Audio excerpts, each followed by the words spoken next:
Inicio a la conferencia de prensa del señor Presidente de la República, Martín Vizcarra Cornejo. En esta oportunidad acompañan al señor Presidente de la República, el Presidente del Consejo de Ministros, la Ministra de Economía y Finanzas, el Ministro de Salud, así como la Ministra de Trabajo y Promoción del Empleo. Muy buenas tardes, tengan todos ustedes. Hoy, inicio de semana, lunes 20 de abril, nuevamente estamos con el Premier y 3 ministros que nos acompañan el día de hoy, dar cuenta de información relevante en esta etapa de estado de emergencia. Hoy no hemos tenido reunión de Consejo de Ministros en la mañana, la vamos a tener en horas de la tarde. A partir de las 4 de la tarde tenemos la reunión de Consejo de Ministros, lo que nos ha permitido en la mañana tener información relevante con la Comisión Intersectorial presidida por el Premier, donde hemos recabado la información de los diversos sectores, siempre relevando la importancia de la información del sector de salud, que es el que nos da la evolución de la enfermedad. Sabemos perfectamente, como lo ha dicho el propio ministro de Salud, de una manera muy clara, muy franca, muy sincera, de que estas semanas son las semanas más difíciles de la enfermedad. El COVID-19, por su nivel de evolución en la población, es precisamente donde tiene la mayor cantidad de infectados con este virus, que la curva de crecimiento de los infectados y de los cuales un porcentaje requiere hospitalización e incluso agravan su condición y necesitan cuidados intensivos, esa cantidad de pacientes está más o menos ya cerca de la capacidad de respuesta que tenemos como sociedad, como país, como servicio de salud. Y eso nos llama a ser cada vez más responsables, porque claro, al inicio teníamos capacidades un poco holgadas del sistema de salud para atender a los primeros pacientes que iban requiriendo de los servicios de salud, pero en la medida que van aumentando la cantidad de pacientes, van llegando a nuestra capacidad de atención y entonces se ven en algunos casos donde algunos centros hospitalarios ya tienen su capacidad copada.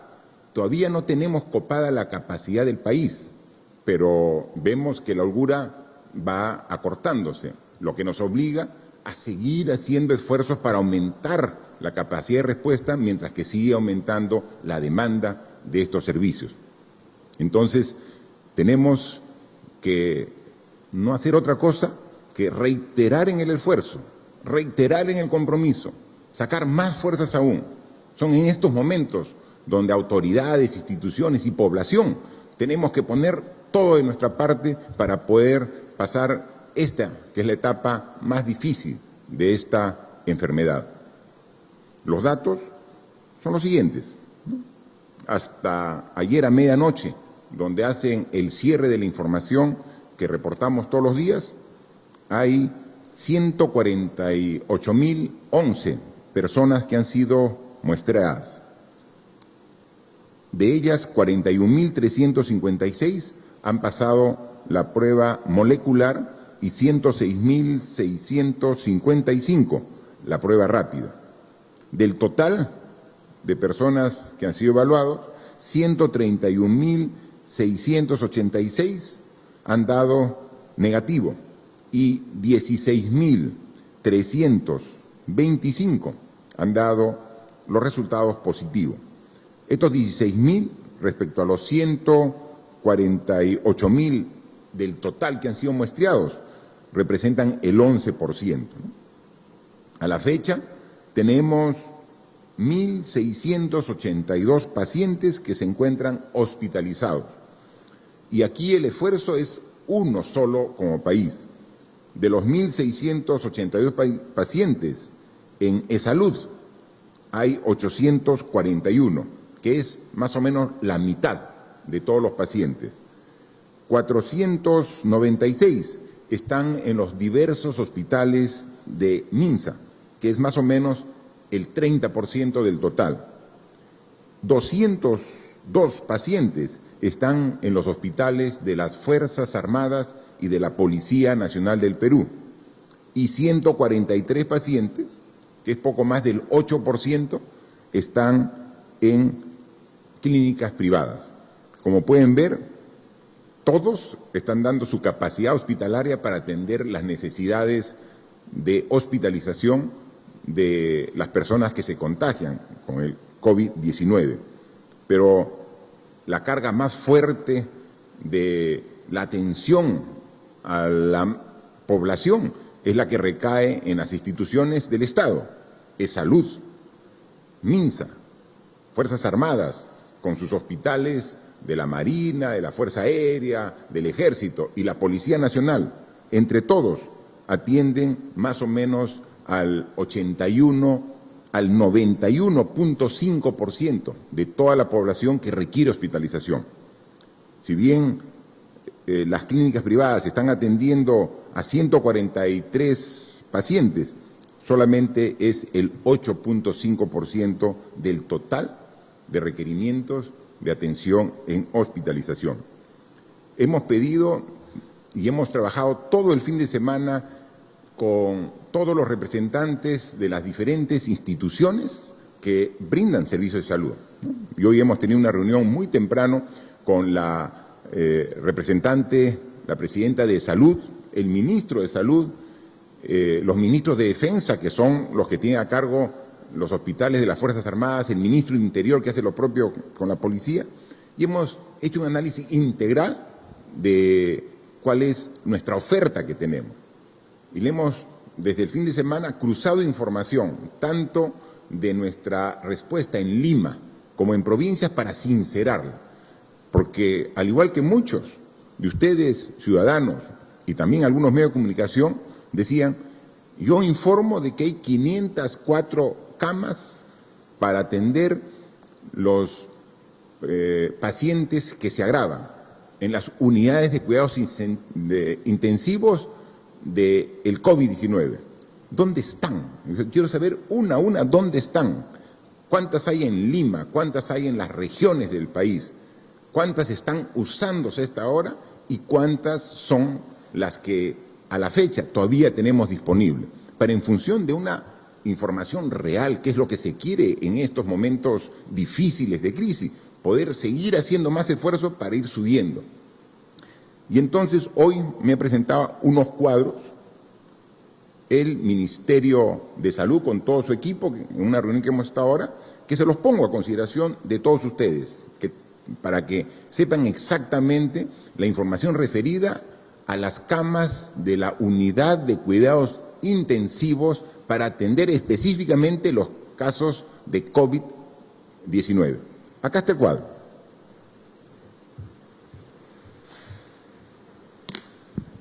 Si lo vemos, este es el total de camas que se tienen actualmente en los diferentes establecimientos de salud a nivel nacional. Tenemos aquí que en azul oscuro y azul claro tenemos cuáles son las camas disponibles para UCI para otras enfermedades, porque el hecho que estemos sufriendo ahora a esta epidemia, el COVID-19, no significa que hay otro tipo de enfermedades que también requieren de UCI.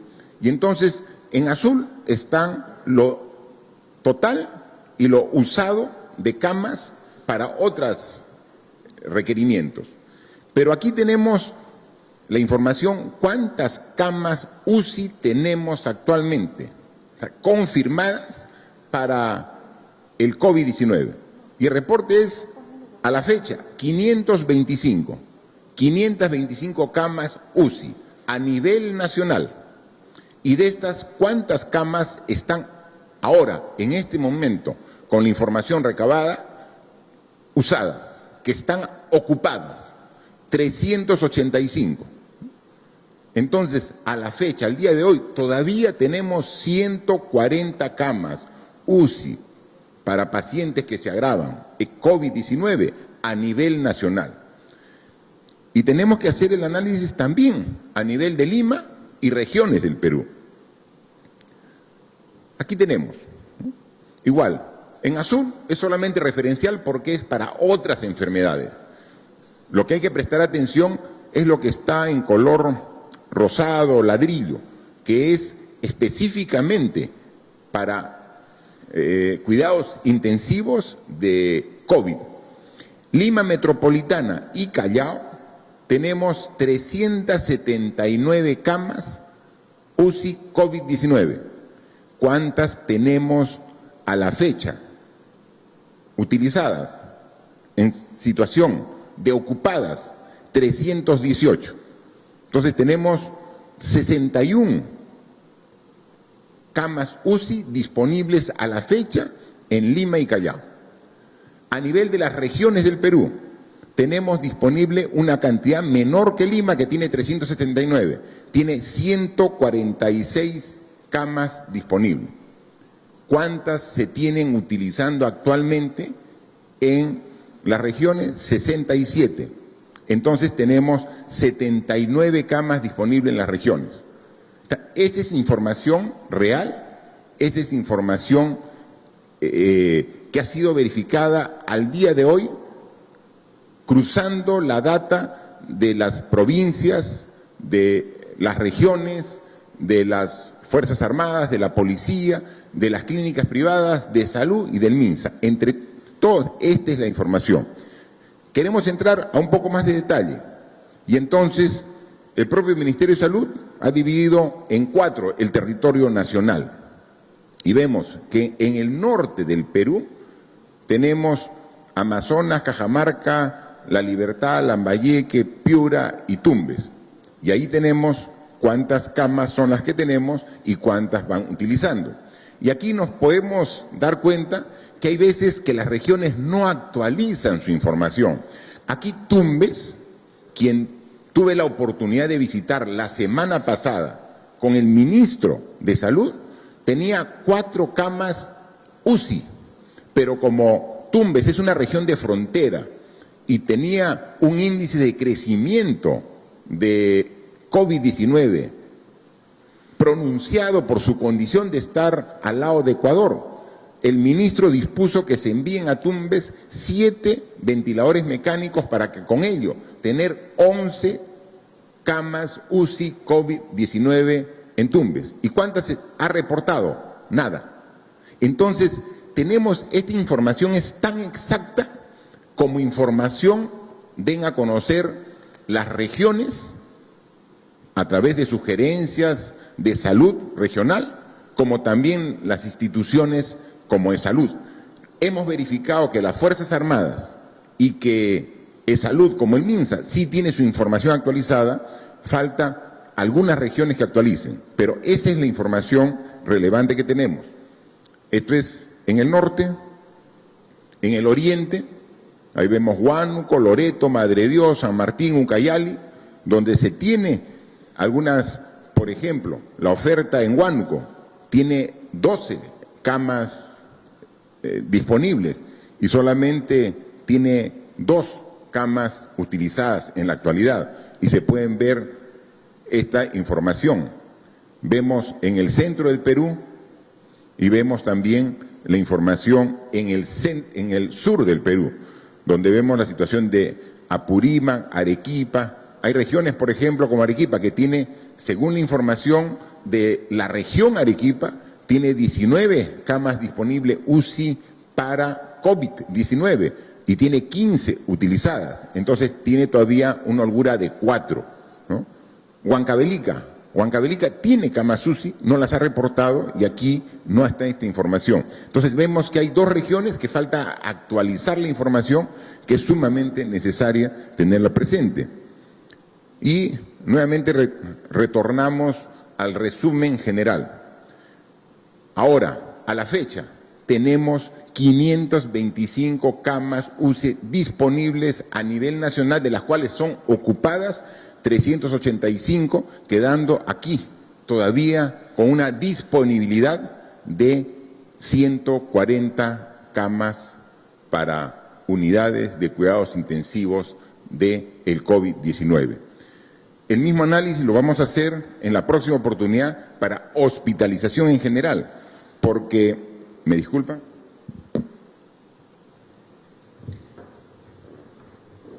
Porque en algunos casos también se está llegando a reducir la cantidad disponible, no de camas UCI, sino de hospitalización en general para pacientes que tienen esta enfermedad. Hemos visto algunos hospitales que en el caso aquí en Lima ya tienen su capacidad completamente ocupada.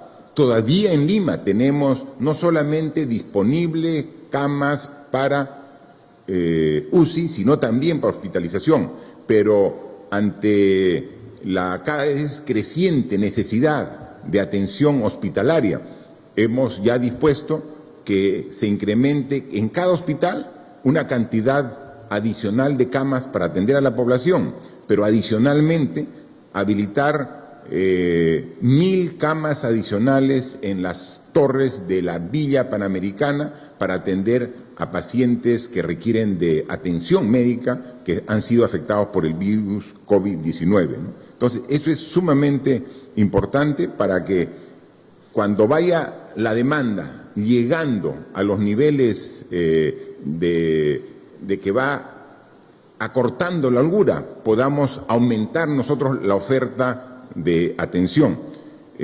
Para el transcurso de esta semana han informado que vamos a aumentar en 75 camas UCI en esta semana aquí para poder atender a los pacientes que se agravan, 275 camas de hospitalización en general, y en esta semana tendremos 1.000 camas adicionales en las torres de la Villa Panamericana para atender a la población que cada vez demanda mayor atención. Hemos dicho, estas son las semanas difíciles, estas son las semanas que requieren la mayor capacidad de respuesta de todos. Pero una pequeña reflexión. Hoy decíamos que la cantidad de casos positivos a la fecha es 16.325. ¿Cuántos eran hace 20 días? Una cantidad muchísimo menor. Y hace 20 días ya estábamos en estado de emergencia. Estábamos en estado de emergencia. En consecuencia, la mayoría de esta gente se ha contagiado en pleno estado de emergencia. ¿Y por qué? Seguramente hay personal de salud, de las Fuerzas Armadas, la policía, que en su labor de control y su trabajo propio, estar en primera línea, tuvo este contagio. Pero la mayoría de gente que se ha contagiado son ciudadanos que salieron sin la protección adecuada, que salieron y quizás confiados en que las medidas que como gobierno estábamos dando eran exageradas, que decirle que salgan y mantengan una distancia de mínimo 1 metro, que no vayan a altas concentraciones de personas, no lo valoraron en su momento. Y en pleno estado de emergencia se contagiaron. En este proceso, ya pasado desde el inicio del estado de emergencia 36 días, yo creo que ya todos hemos tomado conciencia de que esta pandemia no es juego, que esta enfermedad no es una broma, que las recomendaciones que dimos desde el inicio y las decisiones drásticas que dimos eran sumamente necesarias que todos las respetemos. Y que ahora, cuando vemos que la necesidad cada vez que aumenta está cerca a la capacidad de respuesta, ahora recién tomamos conciencia de que la vida es lo más importante que tenemos los seres humanos, la salud, para preservarla en buenas condiciones.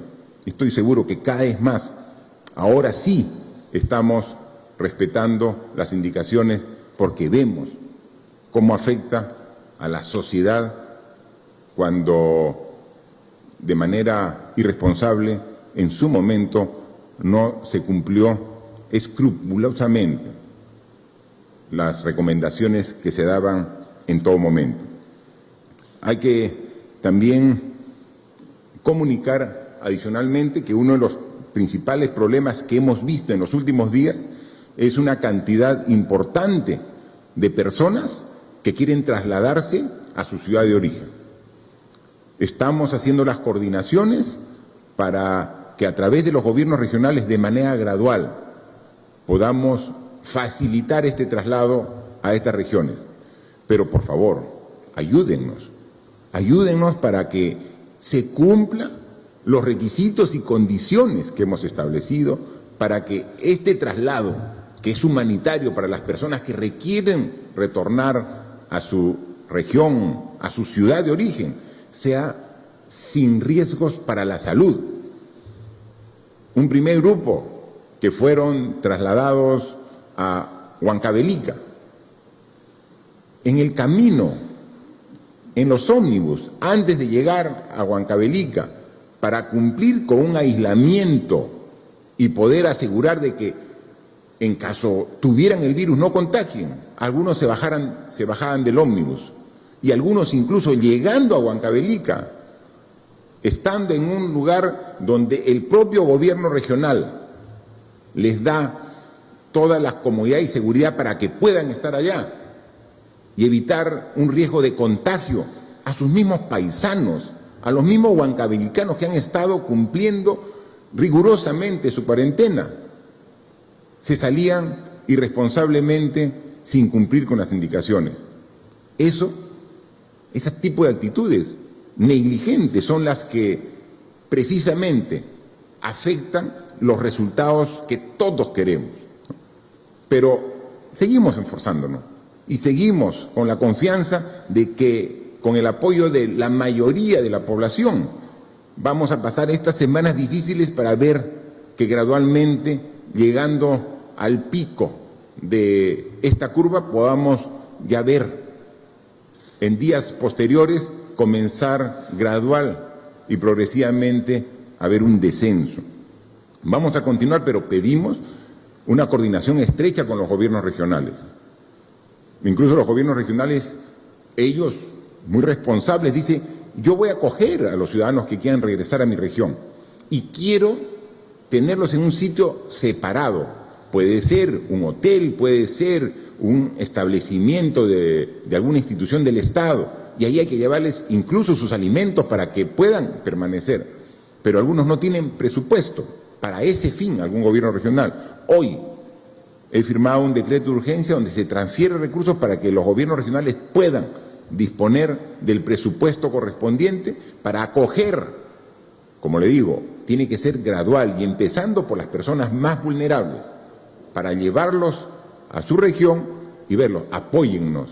No podemos poner en riesgo el esfuerzo que 36 días estamos haciendo todos los peruanos por un traslado desordenado. Comprendemos la situación y entonces lo que también hemos dispuesto, que mientras se logra preparar a las regiones para que puedan recibir gradualmente a estas personas que tienen necesidad de regresar a su tierra, nosotros también atenderlos acá, y van a tener que pasar una prueba de descarte previamente antes de regresar a sus regiones.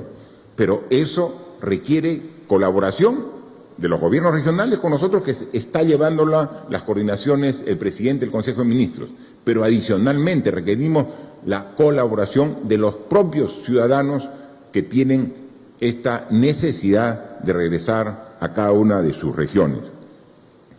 Hemos visto en algunos medios de comunicación una serie de denuncias de actos de corrupción de los 3 niveles de gobierno. No se salva nadie. Los gobiernos municipales, los alcaldes, hay muchos que están sujetos de investigación en cómo están gastando ese presupuesto. Algunos gobiernos regionales, y también alcanzan investigaciones de casos de corrupción a ministerios que están directamente dependientes del Poder Ejecutivo. No interesa dónde está la corrupción, tiene que merecer un castigo ejemplar, Como le dije, la Contraloría General de la República ya cuenta con 30 millones de soles que ha transferido el Ministerio de Economía y Finanzas para que pueda hacer esa evaluación de manera simultánea. Y estaremos atentos para que, en caso se verifique, después de una investigación, que ha habido corrupción, caer con todo el peso de la ley. La corrupción siempre es mala, siempre. Nunca tiene justificación. Pero en una época de crisis, de emergencia nacional como estamos viviendo, menos aún. Así que la Contraloría y las propias autoridades vigilantes para que estos actos que ya se están saliendo algunos a la luz se verifiquen y que se reciba la sanción ejemplar que merecen esos malos peruanos que, aprovechándose de una emergencia, quieren sacar provecho propio, personal, de manera ilegal. Eso no lo vamos a permitir y vamos a dar el máximo esfuerzo para sancionar a los responsables.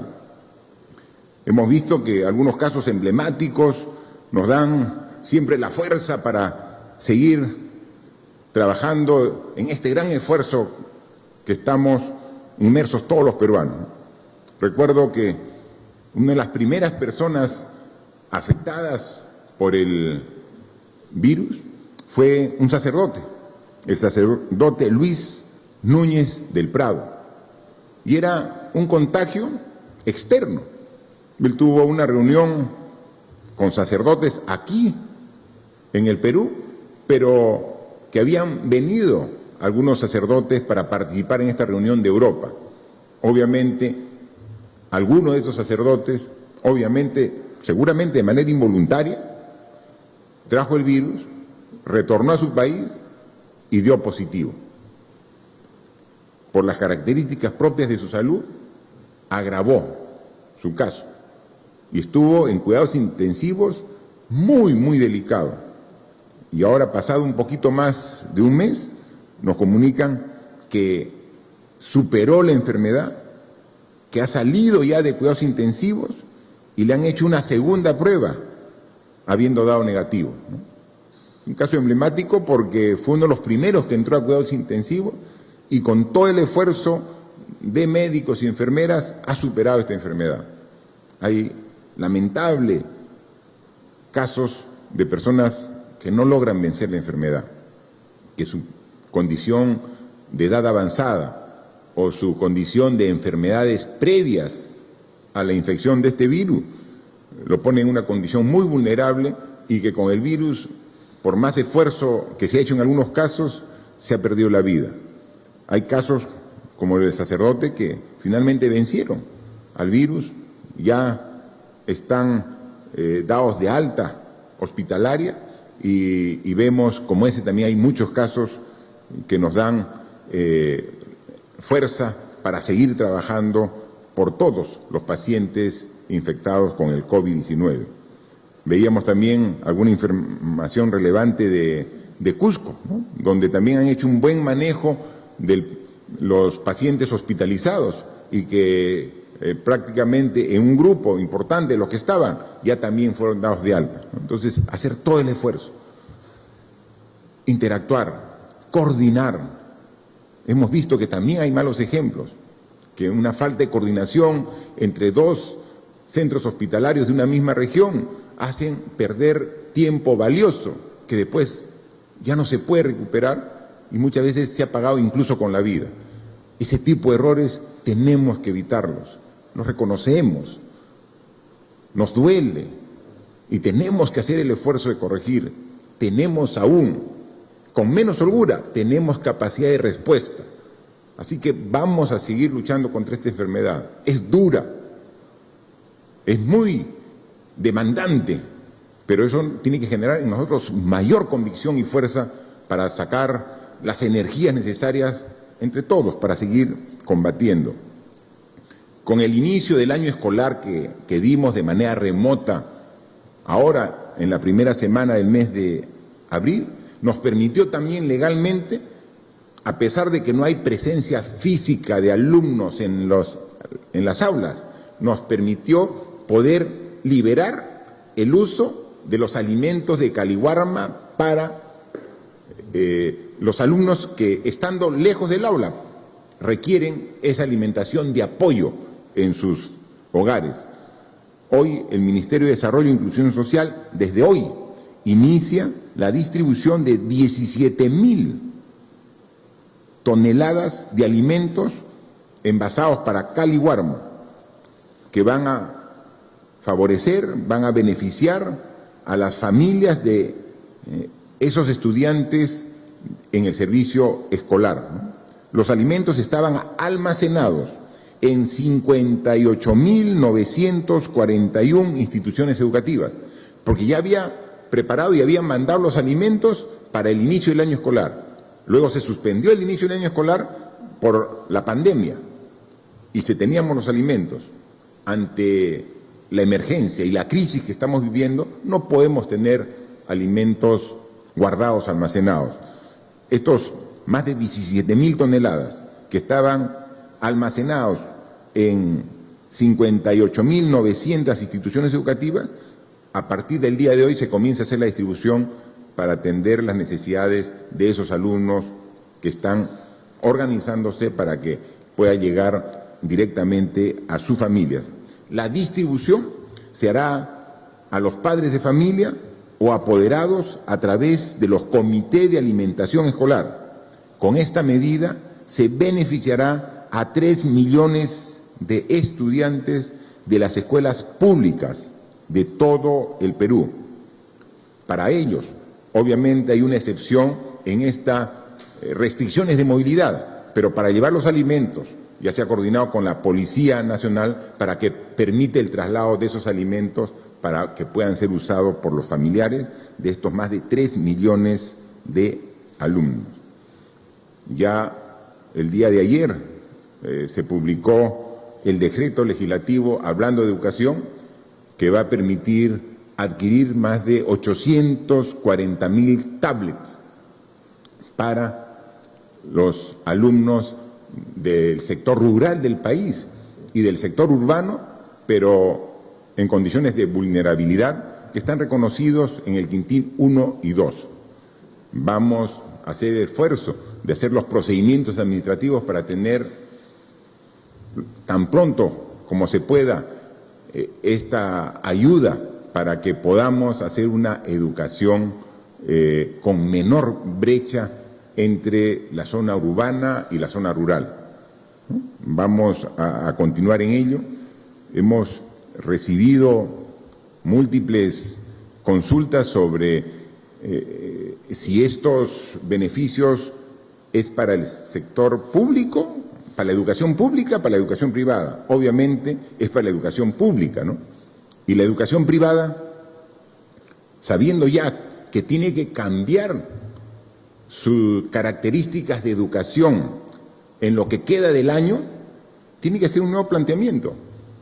Y no solamente tiene que ser un nuevo planteamiento desde el punto de vista de la currícula, del sílabus, es decir, de lo que se va a priorizar en la enseñanza en este año en función de las directivas que dé el Ministerio de Educación, sino obviamente tiene que hacer un ajuste en las pensiones, porque ya no es una participación presencial.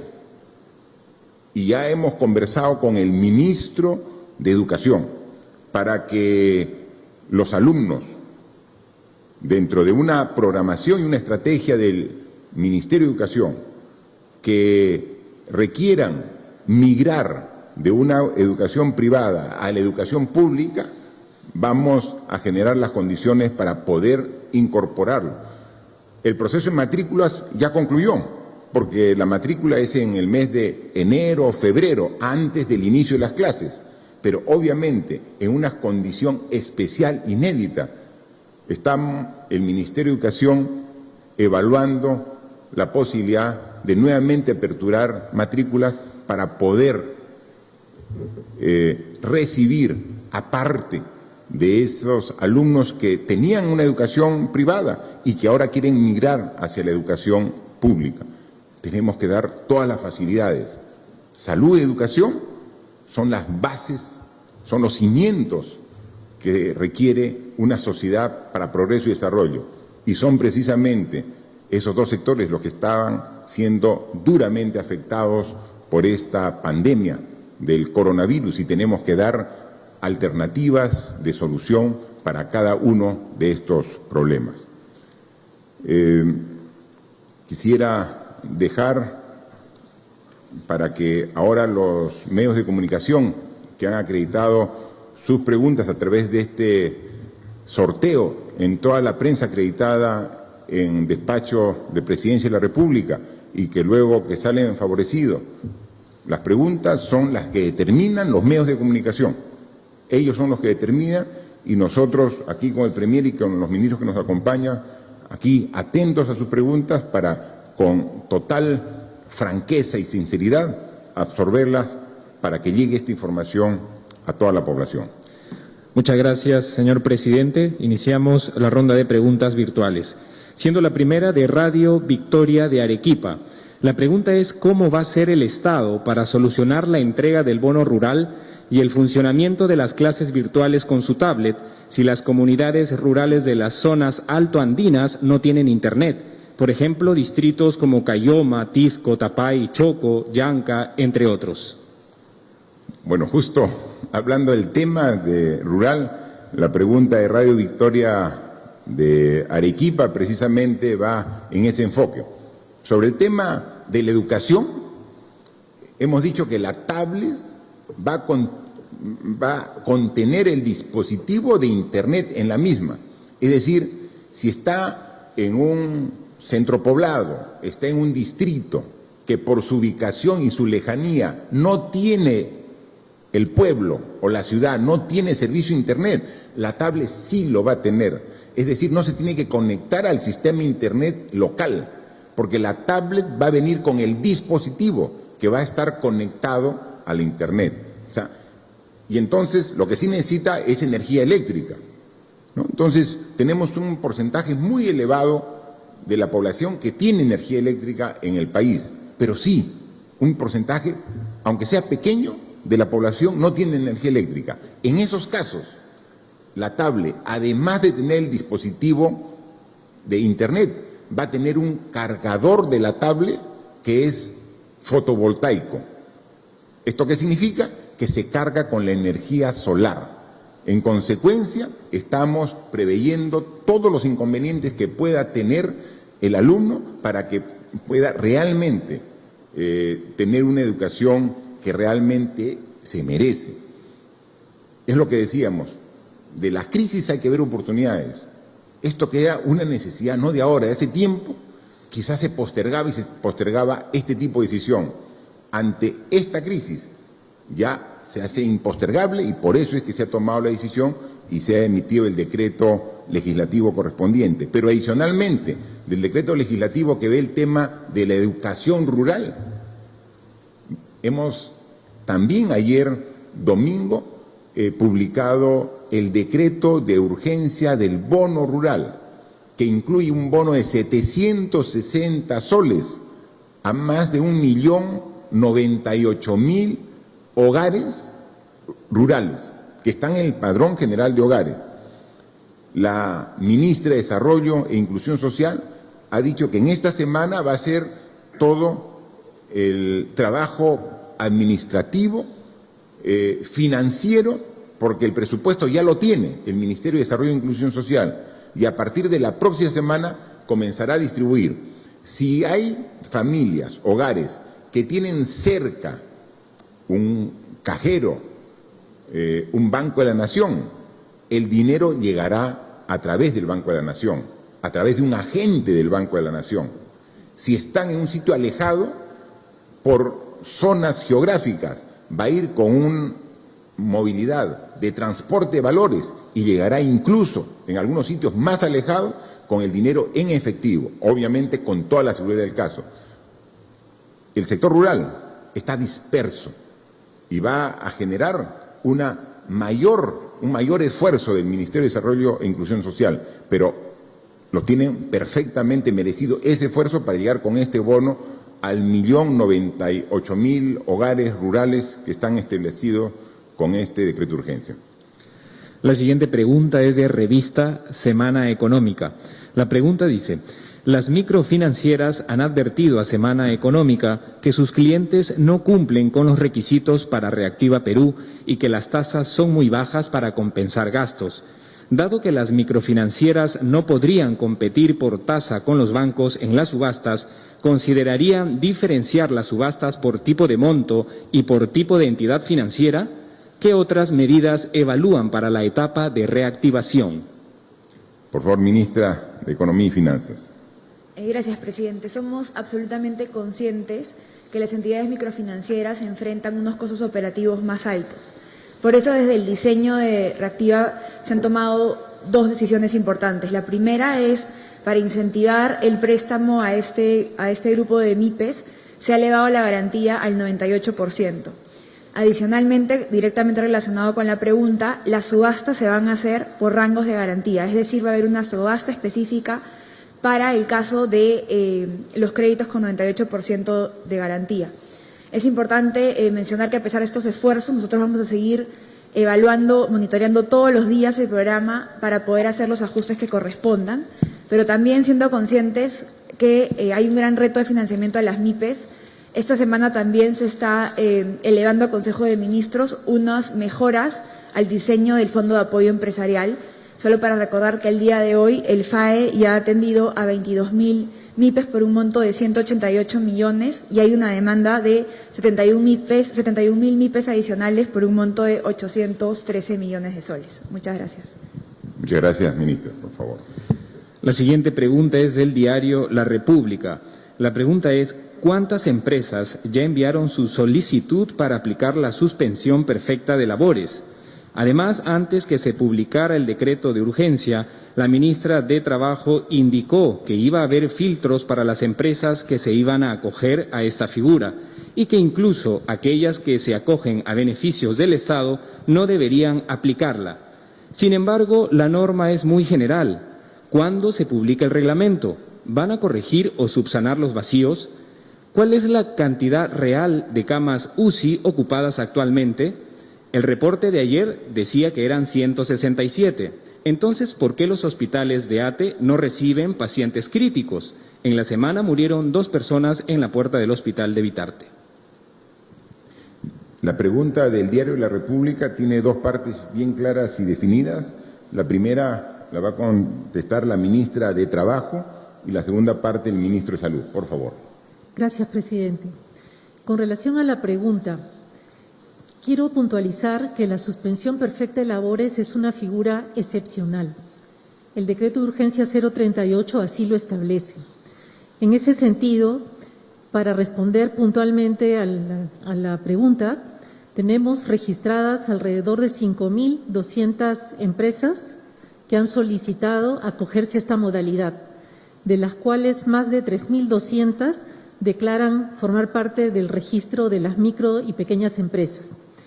Hecha la corroboración con la planilla electrónica, como corresponde a la Autoridad de Trabajo, se determinará si es que estas empresas que se han declarado como parte del registro de la microempresa, corresponde que sus trabajadores reciban la bonificación excepcional de emergencia, estando alrededor del 65% el número de estas microempresas que podrían estar beneficiándose sus trabajadores con la bonificación excepcional y de emergencia. De otra parte, con relación a las disposiciones del decreto de urgencia, efectivamente, en las declaraciones que en algún momento y algunos medios de comunicación se han vertido, se ha señalado con mucha claridad que el esfuerzo que está haciendo el Estado para que las empresas preserven los empleos tiene que tener su correlato en una decisión de mantenerlos. En ese sentido, el decreto de urgencia 038 prevé que aprobemos disposiciones complementarias a efectos de establecer esas condiciones, esos filtros, a fin de que se haga uso de esta figura, como vengo diciendo, de manera excepcional y que la preservación de los empleos se dé como un legítimo esfuerzo y compromiso del sector empresarial en esta situación de crisis, así como asistiendo el derecho de los trabajadores a mantener los mismos, reiterando finalmente que como Autoridad de Trabajo no permitiremos ningún tipo de abuso en el uso de esta modalidad. Gracias. Gracias, ministra. Por favor, el ministro de Salud. Gracias, señor presidente. Muy buenas tardes. La calidad del dato en relación con las unidades de cuidados intensivos, las camas de hospitalización, el número de casos, etcétera, dependen básicamente de decenas y a veces centenas de unidades de reporte que están distribuidas en todo el país. El dato agregado final depende de la calidad y el cumplimiento de los reportes de cada uno de esos puntos. Como bien se ha referido, en las tablas que hemos señalado hay, por ejemplo, zonas en las cuales no hay información. Eso no significa que no exista el servicio. Lo que nos dice es que simplemente eso no ha sido reportado. Un segundo aspecto que quiero referir es que durante este mes que me ha tocado dirigir la cartera, hemos hecho un esfuerzo importante por mejorar la calidad de ese dato. Primero, porque los datos estaban parcelados en tantas parcelas como tiene dividido el sistema de salud peruano. Un dato del Ministerio, otro dato del E-Salud, otro dato de las Fuerzas Armadas y policiales y múltiples datos del sector privado. Durante este mes hemos logrado finalmente, gracias a un instrumento desarrollado por SUSalud, en tener un dato de todo el sistema de salud peruano. Hemos pasado por una segunda fase. Ese dato era inestable y continúa siéndolo cada vez menos inestable, pero inestable al fin. El tercer elemento que está creando que el dato que ustedes reciben a diario tenga ciertas variaciones, algunas grandes, otras menores, se debe también a que hay una velocidad de crecimiento de la epidemia, especialmente en estas semanas. En estas semanas estamos recibiendo cada vez mayor cantidad de pacientes a nuestros servicios. Finalmente, también la unidad de medida, que es unidad de unidad de cuidados intensivos, es una medida compuesta por varios elementos: una persona, una cama y equipos. Si en algún momento el equipo se deteriora, o la cama se deteriora, o la persona renuncia o se contrata, inmediatamente la cama aparece como existente o inexistente. El mercado laboral durante la epidemia ha sido muy dinámico y continúa siéndolo, de tal manera que nos ha obligado a crear otras fuentes de datos para poder hacer que ustedes tengan el mejor dato posible para el día de hoy.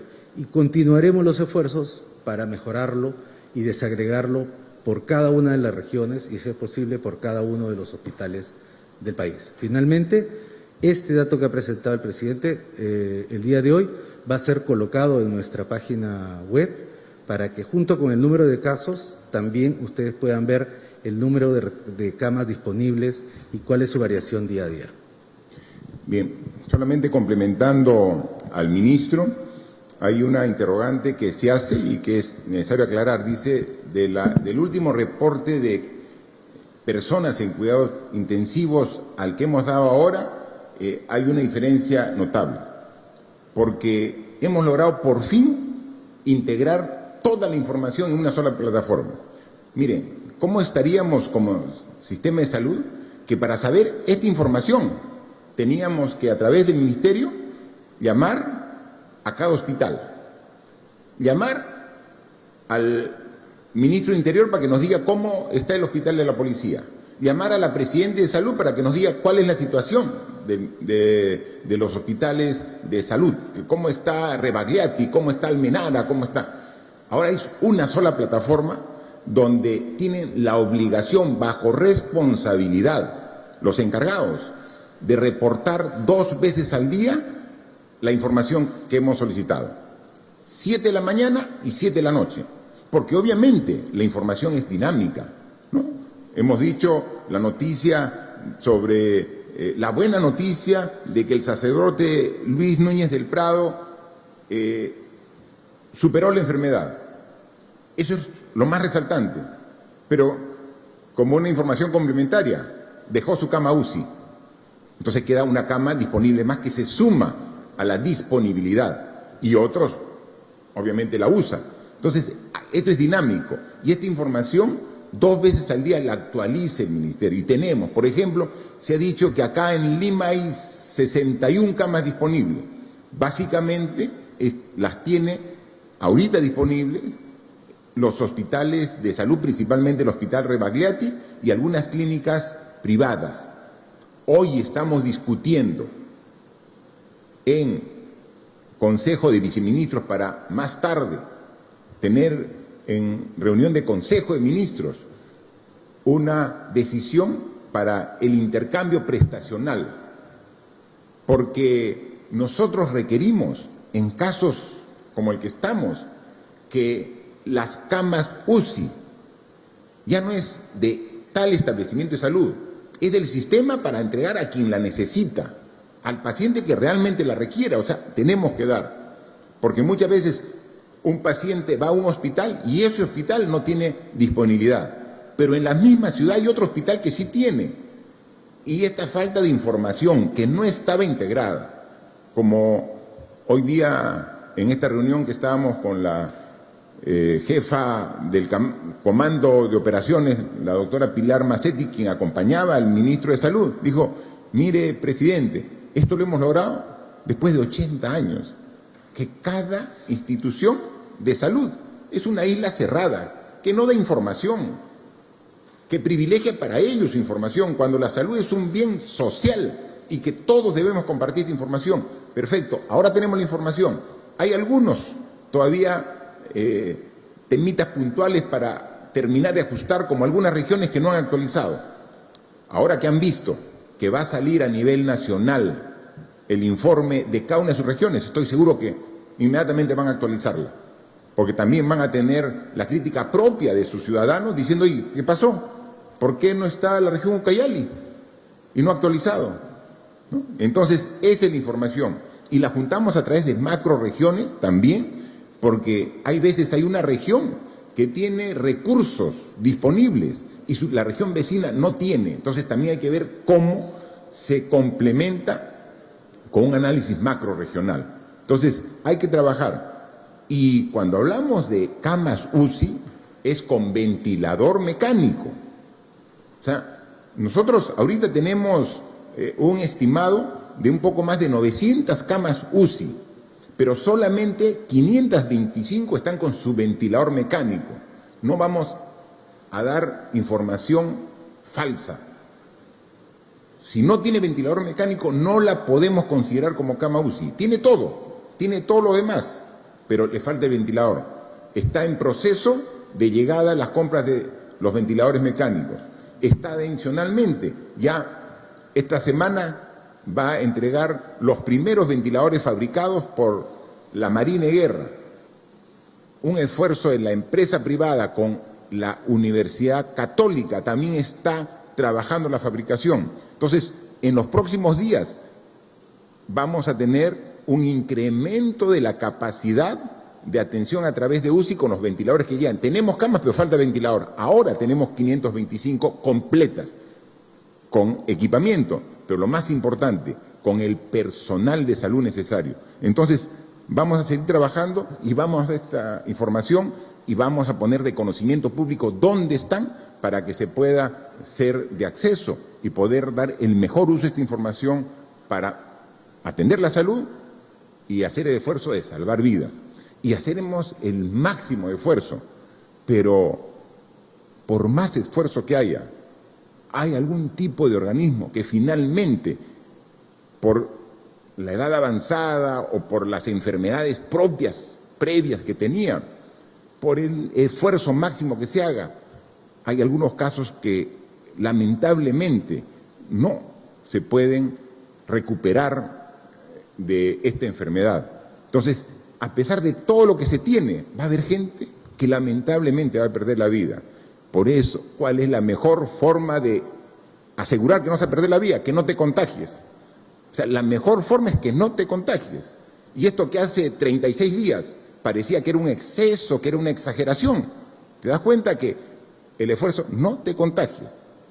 Y si bien todos debemos hacer el esfuerzo de no contagiarnos, principalmente cuidar a los adultos mayores, principalmente cuidar a los que ya tienen una enfermedad, porque con esa enfermedad, con la edad, más el virus, ponemos en alto riesgo la vida de esa persona.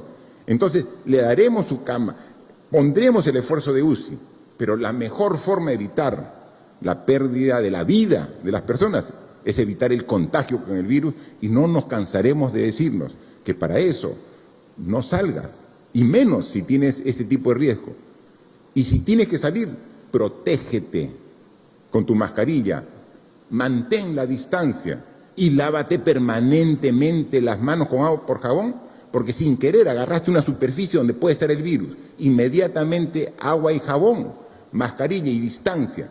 Y mejor, si estás en tu casa, es la mejor forma de evitar la afectación de tu salud con la posible pérdida incluso de la vida, como hemos visto que lamentablemente ya hay casos importantes aquí en nuestro país. La siguiente pregunta es de la revista Caretas. En su momento, Caretas dio cuenta del ofrecimiento que hizo en febrero el laboratorio Roche al Instituto Nacional de Salud sobre un lote de pruebas de detección. Anoche un reportaje televisivo trató sobre otra oferta rechazada en marzo, aparentemente con buenas condiciones. Es evidente que en las últimas semanas la estrategia de diagnóstico por parte del Estado se ha tornado mucho más agresiva. ¿Cuál será el papel que tenga de aquí en adelante el sector privado en este respecto? Por favor, ministro de Salud, hay dos temas importantes que siempre es necesario darle información. Gracias. Nosotros saludamos la vigilancia que nos hace constantemente los medios de comunicación, porque nos permite estar también alerta de que no penetre o nos mine la corrupción en el sector en cualquiera de sus niveles. Felicitamos el periodismo de investigación al mismo tiempo, pero los invitamos a tener una comunicación más fluida con el despacho ministerial para otorgarles la información que ustedes requieren. En el reportaje del día de ayer se hablaba de una empresa que ofertó efectivamente a menor precio uno de los productos que nosotros necesitamos para combatir la epidemia. Lamentablemente, la oferta no cumplía las especificaciones técnicas que nosotros requeríamos para implementarla. Por lo tanto, esa oferta fue rechazada. Los detalles, por supuesto, se los podemos ofrecer una vez que lo requieran y podrán observar las razones por las cuales esta empresa no fue seleccionada. En otros casos también hemos recibido algunos reportajes que señalaban dudas sobre la compra de otros productos y nosotros hemos informado en detalle las razones de cada uno de estos procedimientos.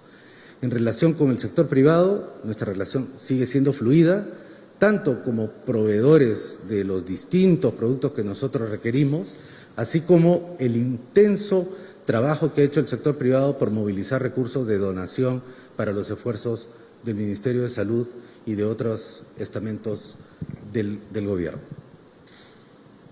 Muchas gracias, por favor. Para culminar esta ronda tenemos la pregunta de la Asociación de Prensa Extranjera en el Perú, APEP. Presidente Vizcarra, en 2 días la cifra de muertos subió de 300 a 400 y muchos fueron por falta de atención en cuidados intensivos o ventiladores mecánicos, según reportes de la televisión local. Se ha dicho varias veces que hay más de 500 camas UCI. ¿Dónde están? ¿Cuántas hay en Lima? ¿Cuántas en provincias? ¿Están todas operativas? ¿Cuántos pacientes UCI hay en ATE, que fue anunciado como el centro de atención de pacientes graves? Por favor, ministro de Salud, aunque ya hemos dado los cuadros, pero creo que siempre es bueno complementar la información. Sí, gracias, señor presidente. Efectivamente, la data va a estar publicada el día de hoy en detalle acerca de la segunda parte de la pregunta. En la primera parte de la pregunta está en relación con la mortalidad. Y la mortalidad no solamente se debe a la violencia con la que afecta este virus a las personas más vulnerables, también está relacionada con nuestra propia organización. La organización del sistema de salud que pueda hacer seguimiento en el domicilio una hospitalización temprana frente a signos de alarma y eventualmente el soporte de las unidades de cuidados intensivos. En relación con lo primero, con la vigilancia, ya hemos incrementado nuestra capacidad diagnóstica para poder hacer seguimiento a los pacientes. En relación con la hospitalización temprana, nosotros hemos tomado la decisión de usar, entre comillas usar, pero movilizar a los colegas que en su momento salieron de los hospitales por su condición de riesgo, mayores de 60 años o con alguna enfermedad, para que ellos sean los encargados de hacer el seguimiento de los pacientes vía telefónica y hacer el diagnóstico de los signos de alarma temprana, para garantizarles una hospitalización. Y en el caso de la hospitalización, nosotros hemos modificado ya hasta en 3 oportunidades nuestro protocolo de atención para incorporar todos los avances tecnológicos, todos los avances de nuevas drogas que en otras realidades se están implementando y tienen mayor conocimiento acerca de su uso.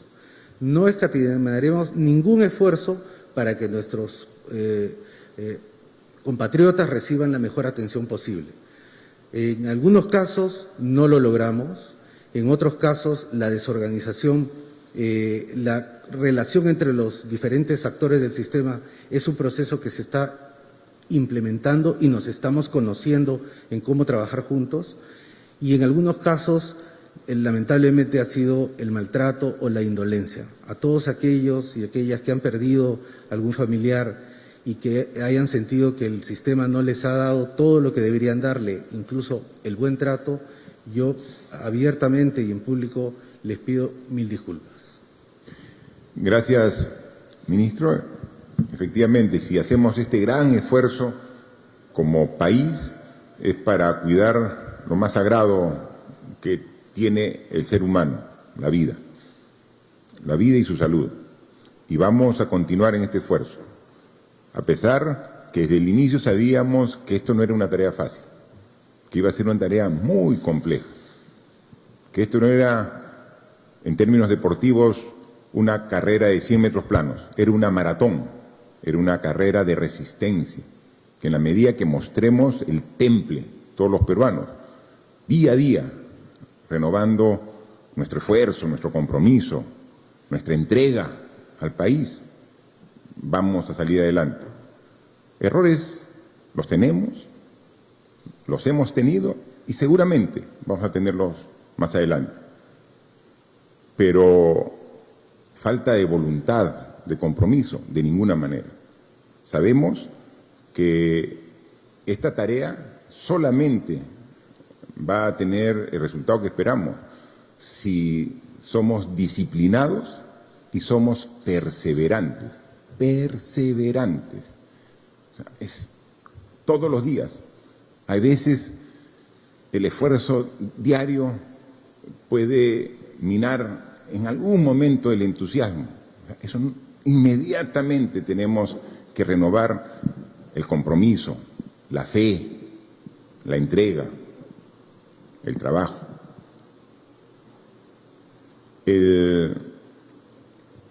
La enfermedad, la pandemia, tiene una serie de etapas, desde el contagio inicial, el caso asintomático. Me contagié pero no siento nada. Qué bien por ti, pero puedes contagiar. Me contagié pero parece una gripe simple.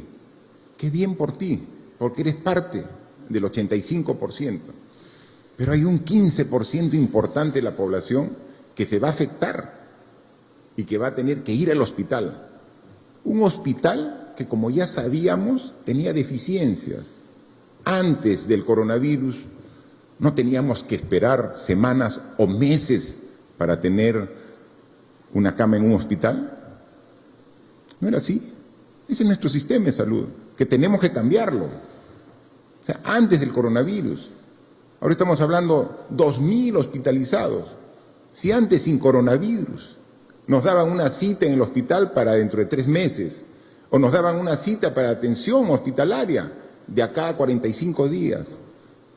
Y sobre esa situación tan dramática que teníamos en el sistema de salud, que nos llevó a a nombrar este año como el año de la universalización de la salud, porque teníamos que cambiar eso. O sea, antes de esta situación sabíamos que teníamos una situación mala en el sistema de salud, y por eso dijimos, ya desde el año pasado, recuerden, ciudadanos, compatriotas, recuerden, tomamos medidas como vamos a hacer el acceso a los medicamentos a través de los medicamentos genéricos, a pesar que había una fuerte resistencia empresarial y un lobby político para no hacerlo, y lo hicimos. Y este año dijimos, vamos a hacer la universalización de la salud para precisamente cambiar esta situación, poner el máximo esfuerzo. Y en los primeros meses, el primer trimestre del año, viene este virus, esta pandemia que complica las cosas, las hace más complejas. ¿Pero qué? ¿Nos vamos a dar la espalda y nos vamos? No, tenemos que enfrentarla y aquí estamos dando la cara todos los días, sin excluir sábados, domingos, feriados, mañana, tarde y noche juntos, todos trabajando. Y hemos podido atender a cuántos pacientes estamos salvando la vida. Lamentablemente, a pesar del esfuerzo, o también por negligencia e ineficiencia, en algunos casos, no se puede lograr el objetivo. Pero por ese caso que no hemos logrado el objetivo, hay cientos y miles de casos que sí estamos atendiendo. Es fácil poner 1, 5, 10, 20 malos ejemplos que existe y tenemos que cambiarlo, pero por cada ese mal ejemplo hay cientos de buenos ejemplos, de médicos entregados, de enfermeras comprometidas, de personal de servicio de salud entregado a su trabajo, que está cumpliendo su labor. Entonces, sí, pues, hay noticias que de alguna manera afectan el entusiasmo, el compromiso, pero por cada una de ellas, hay cientos de buenas noticias de que estamos trabajando los peruanos para combatir adecuadamente esta enfermedad tan compleja. Y las cifras están ahí. Esta enfermedad tiene una letalidad medida no aquí, en el mundo, así como yo reporto todos los días, o cuando no salgo se reporta el avance de muestras, de positivos, de hospitalizados, de cuidados intensivos y de, lamentablemente, los muertos que se tuvieron cada día. Esa información nosotros la damos e inmediatamente las coge la Organización Mundial de la Salud y la cuelga a nivel mundial. Pero lo mismo que hace con nosotros, hace con los países vecinos, hace con los países desarrollados, hace en Europa, con Asia, y tiene un gran promedio. Y sí, pues, mucha gente está muriendo, decenas de miles. Ya pasaron largamente los 100.000 muertos a nivel mundial, ya pasaron largamente los más de 2.400.000 contagiados a nivel mundial, ya pasaron, ¿no? Y cuando vemos la relación entre contagiados y las personas que mueren, más o menos, ¿cuál es el porcentaje? A nivel mundial está por el orden del 6%, a nivel mundial. Y hay países desarrollados con muy buen sistema de salud previo, que tienen más del 10% de los contagiados fallecen, más del 10%. Es decir, de cada 10 fallece 1. El porcentaje de letalidad, con todas las deficiencias que tiene nuestro sistema de salud, que lo reconocemos, lo aceptamos, está menos del 3%. Y queremos seguirlo bajando, y vamos a hacer todo el esfuerzo. Pero ese es el porcentaje, con las deficiencias. Porque ahí quiero agradecer la entrega, el sacrificio del personal de salud, que a pesar que tiene dificultades y a veces reclama, y cuando reclama, nosotros respaldamos el reclamo, porque a veces reclama porque no le llega de manera oportuna los implementos de seguridad, que se adquieren, pero como hay demanda mundial, demoran en la entrega. Y ese reclamo es completamente lógico. Pero así todo, siguen trabajando y entregando su esfuerzo por convicción en beneficio del Perú. Entonces, eso es lo que estamos. Entonces, sí, muy bien que se destaquen en algún momento las cosas negativas que nosotros no las desmentimos, las aceptamos, que hay muchas cosas por mejorar, Y nuestro compromiso día a día es qué hacer para mejorarlas. Pero también hay muchas cosas positivas que están saliendo de esta enfermedad y que nos están haciendo unir a los peruanos y generar una convicción que debemos cambiar. Y lo vamos a hacer, es el compromiso. Por lo duro que parezca esta enfermedad, por lo complejo, por el enorme daño que nos está haciendo, va a pasar, va a pasar. Va a pasar más rápido entre más disciplinados, responsables y perseverantes seamos. Pero va a pasar. Pero cuando pase, los compromisos que estamos asumiendo aquí con el país, de darle la prioridad que corresponde a la salud, lo vamos a tener muy presente. E inmediatamente podamos vencer esta situación, tenemos que tomar decisiones para que a futuro, con hechos concretos, el gobierno pueda priorizar salud y educación como las bases del desarrollo de una sociedad. Así que son momentos duros, son momentos difíciles, pero seguimos con la misma convicción del inicio de esta enfermedad, de seguir enfrentándola con todas las armas que tenemos al alcance y con toda la voluntad y fuerza de nosotros y estoy seguro de todos ustedes. Muchas gracias. El compromiso mostrado entonces por el presidente de la República, quien ha asegurado que en los próximos días se contará con más camas UCI y también la distribución de alimentos de Jaliwarma para más de 3 millones de estudiantes. Continuemos con la programación habitual de TV Perú.